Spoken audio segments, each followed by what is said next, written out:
نہج البلاغہ، حکم و مواعظ مولا علی علیہ السلام۔ حکمت نمبر 1، فتنہ و فساد سے علیحدگی۔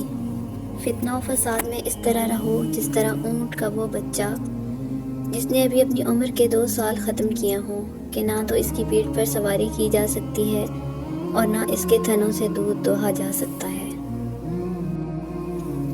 حکمت نمبر 2، ذلت نفس کے اسباب۔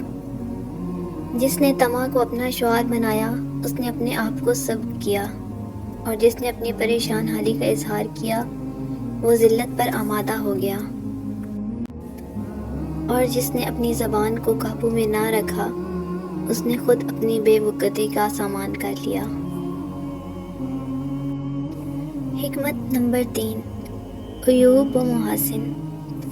بخل ننگ و عار ہے اور بزدلی نقص و عیب ہے، اور غربت مرد سیرک و دانا کی زبان کو دلائل کی قوت دکھانے سے عاجز کر دیتی ہے، اور مفلس اپنے شہر میں رہ کر بھی غریب الوطن ہوتا ہے، اور عجز و درماندگی مصیبت ہے، اور صبر و شکیبائی شجاعت ہے، اور دنیا سے بے تعلقی بڑی دولت ہے، اور پرہیزگاری ایک بڑی صبر ہے۔ حکمت نمبر 4، علم و ادب۔